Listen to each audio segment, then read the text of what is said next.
For a public company, the goal of financial management is to maximize the current share value of the existing stock.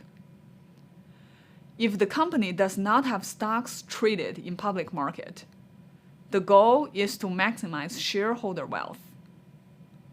Shareholders are owners of the company. If the value of a company increases, its shares also worth more.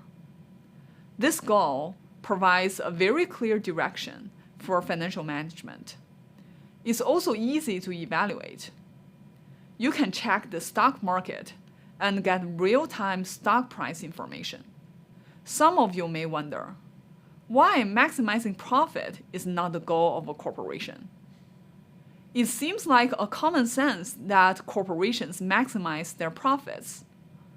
But when you take a closer look, you will find out that there are some problems associated with this goal. The first question is that the profit is an accounting term, and there are several ways to manipulate it. Another question is, which year's profit do you have in mind? If you are thinking about next year's profit, managers can always maximize it by delaying maintenance and training. These actions will boost the short-term profit, but will harm long-term growth.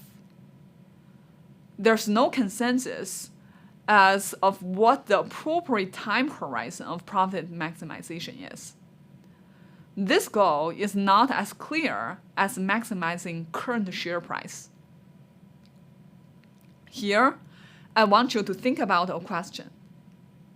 Do you think there's a conflict between the goal of maximizing the current value of the stock and some other goals, such as employee safety, customer satisfaction, and the environmental protection?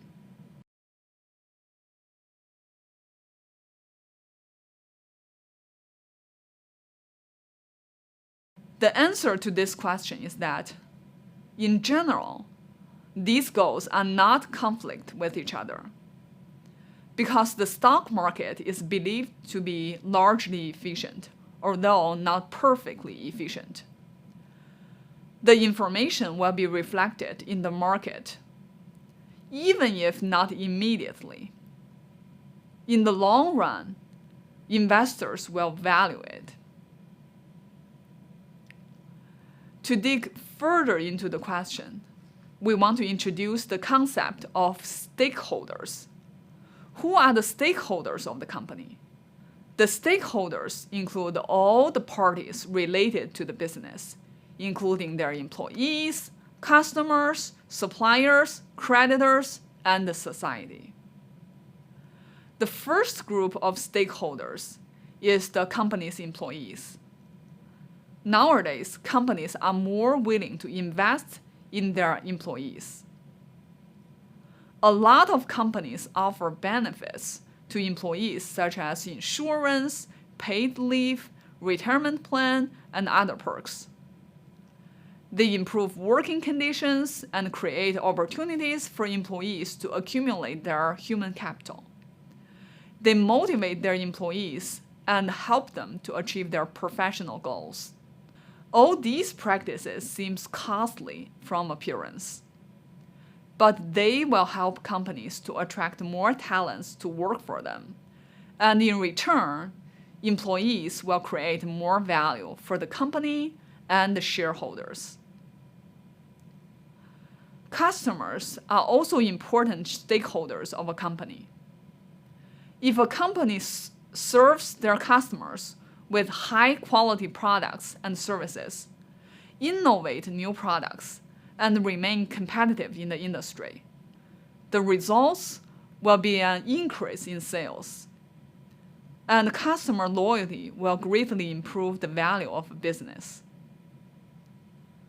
Customers have become more powerful in recent times because they can easily share a lot of their experiences, whether good or bad, with their friends and followers on social media, such as Facebook, Twitter, and Instagram. When we talk about the goal of financial management, our main focus is the United States. But how about other countries in the world? Their situations are quite different from the US. They care more about the stakeholders. Based on the research paper done by Masaru Yoshimori, financial managers in the US and UK think shareholders are more important. While in Japan, Germany, and France, they care more about the interests of all stakeholders.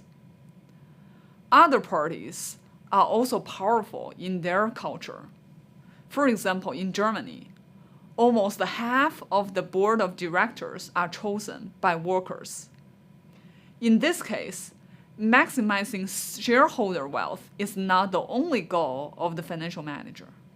Corporations pay more attention to their social responsibilities.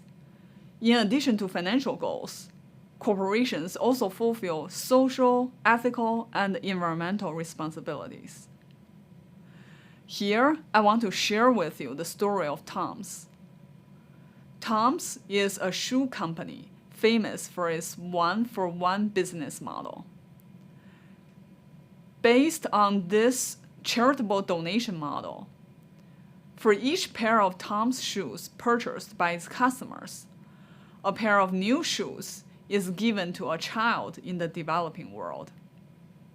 The intention of the model is to help children in poverty, but they also received some criticism about whether this giving is effective or not.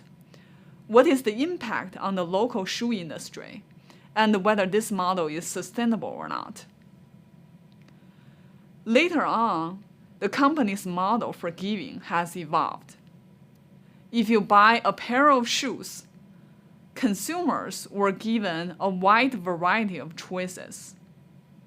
Giving shoes is only one option, but consumers can also choose other causes they want to support, such as clear water, prescription glasses, medical treatment, and others. Donating part of their profit to various charities will certainly sacrifice short-term profit, but this will attract more customers and create loyalty in the long run.